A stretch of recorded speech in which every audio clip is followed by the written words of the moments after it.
نصیبی یہاں پہ ہمارے جاننے والے کچھ علماء اور مشائخ موجود ہیں جنہوں نے جامعہ میں اپنی زندگی گزاری ہے، اپنی خدمات انجام دی ہیں۔ مولانا مصطفیٰ صاحب اصلاحی حفظ اللہ بھی ہیں، دیگر احباب بھی ہیں۔ میرے بھائی، چونکہ وقت بڑا کم ہے، مختصر ہے، ہم لوگوں کی کوشش یہ ہے کہ 7 بجے کے قریب ہم لوگ یہاں سے روانہ بھی ہو جائے، چلے بھی جائیں۔ اس دوران ہم لوگ سے ملنا جلنا بھی، جامعہ نے جو پیغام دے کر ہم لوگوں کو بھیجا ہے وہ پیغام بھی آپ کو سنانا ہے، آپ لوگوں تک پہنچانا ہے۔ میں اپنی بات کہاں سے شروع کروں، کہاں لے جا کر ختم کروں؟ میرے بھائیوں،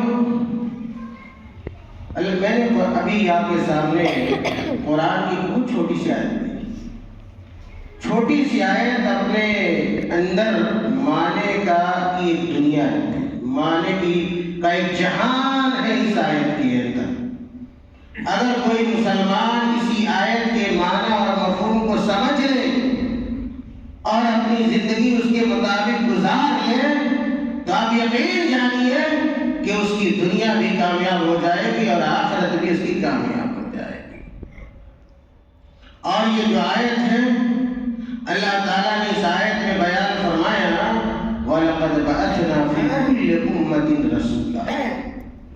اللہ تعالیٰ کہہ رہا ہے، اپنے نبی کو بتلا رہا ہے کہ ہم نے ہر امت میں، جتنی بھی امتیں اس دنیا کے اندر آئی ہیں، تمام امتوں میں حضرت آدم علیہ السلام سے لے کر جناب محمد مصطفیٰ علیہ السلام، جتنی بھی امتیں آئیں، جتنی بھی قومیں آئیں، تمام قوموں میں اور تمام امتوں میں اللہ تعالیٰ نے کسی نہ کسی نبی کو بھیجا، رسول کو بھیجا۔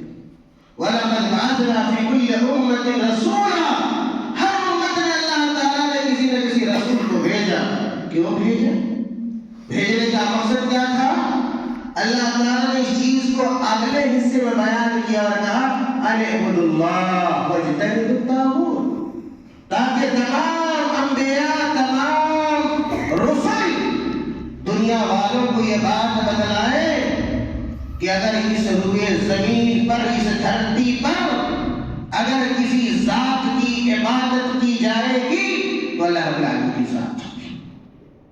اور یہ بتلانے کے لیے کہ جب اللہ کی عبادت کی جائے گی تو کسی غیر کی عبادت اس کے ساتھ نہیں کی جائے گی۔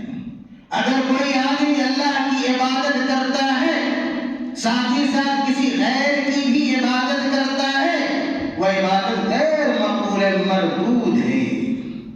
حضرت عائشہ صدیقہ کائنات رضی اللہ تعالی عنہا نے کہا من عمل عملا لیس علیہ امرنا فہو رد، من احدث فی امرنا ھذا ما لیس منہ فہو رد، کہ اگر کوئی آدمی ایسا عمل انجام دیتا ہے جس کے اوپر قرآن کی مہر نہ لگی ہو، حدیث کی مہر ٹھپا نہ لگا ہو، یاد رکھیے کہ وہ عمل مردود ہے۔ اگر کوئی آدمی اللہ کی عبادت بھی کرے، غیر اللہ کی عبادت بھی کرے، اس کی عبادت ریجیکٹڈ ہے اور غیر مقبول ہے۔ اسی طرح اگر کوئی آدمی سرے سے اللہ کی عبادت کو چھوڑ دے، کسی غیر کی عبادت کو کرنے لگے یا کرے تو اس عمل کا بھی کوئی اعتبار اور شمار نہیں ہے۔ اللہ تعالیٰ نے کہا وَاجْتَنِبُوا الطَّاغُوتَ، نبیوں کے بھیجنے کا مشن یہ بھی تھا، مقصد یہ بھی تھا کہ وہ انبیاء لوگوں کو اس بات سے بچائے، ڈرائے، بتائے کہ طاغوت کی عبادت نہیں کی جائے۔ طاغوت سے مراد کیا ہے؟ طاغوت سے مراد شیطان ہے۔ اہل علم کا کل ما عبد من دون اللہ فہو طاغوت، کہ ہر وہ چیز چاہے وہ درخت کی صورت میں ہو، انسان کی صورت میں ہو، جنات کی صورت میں ہو، اللہ کو چھوڑ کر اگر کوئی کسی کی بھی عبادت کرتا ہے تو وہ طاغوت میں شامل داخل ہے۔ میرے بھائیوں، میں جامعہ سے جو پیغام لے کر آیا ہوں اور ہمارے ساتھ جو علماء کرام کی صالحین میں ان کا پہلا پیغام ہے، جس آیت کے مطابق ہے جامعہ نے ہم لوگ کو اس وقت کو جو 4 لوگ آپ کے درمیان ابھی موجود ہیں، پہلا پیغام ہم لوگ کو دیا گیا جامعہ کی طرف سے کہ آپ جاؤ علاقوں کے اندر، آپ اسی طرح جاؤ جس طرح ہمارے اسلاف جایا کرتے تھے آج سے 100 سال پہلے، 150 سال پہلے۔ آپ اس علاقے میں جو اہل حدیثیت کی رمق دیکھ رہے ہیں نا، چمک جو دیکھ رہے ہیں، دھمک جو دیکھ رہے ہیں، وہ ایسے ہی نہیں ہے۔ یہ چمک، یہ رمق، یہ دھمک، یہ حسن، یہ جمال، یہ خوبصورتی نہیں ہے۔ یہ جو اہل حدیثیت پھیلی ہے، پنپی ہے، اور جس کی آج بڑی مدھم سی لہر نظر آتی ہے،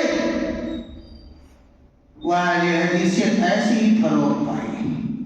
اگر ہمارے علماء نے دورہ نہ کیا ہوتا، بستیوں کا چکر نہ لگایا ہوتا، پریشانیاں نہ جھیلی ہوتی، پیدل نہ سفر کیا ہوتا، رات اور دن کو ایک نہ کیا ہوتا، تو کتاب و سنت کی یہ جو دعوت ہے، دعوت اہل حدیث، مسلک اہل حدیث، آج یہاں نہ ہوتی، نہ ہندوستان کے اندر ہوتی، نہ دوسری جگہوں پر ہوتی۔ میرے بھائیوں، قربانیاں ہیں اس کے پیچھے علماء کرام کی، دعات کی قربانیاں ہیں۔ اور میں بتاتا چلوں کہ ہندوستان میں جب پہلی مرتبہ اسلام آیا، وہ اسلام یہ میڈ ان انڈیا نہیں تھا، میڈ ان چائنا نہیں تھا، وہ وہی اسلام تھا جو مکہ کے اندر تھا، وہی اسلام تھا جو مدینہ کے اندر، جو خالص اسلام تھا۔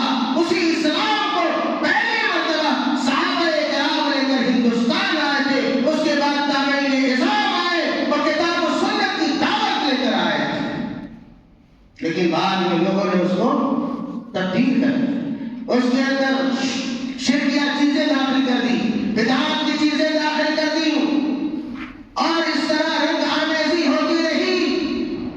اور انگریزوں کی آمد کے بعد ہندوستان میں جب اسلامی حکومت کا خاتمہ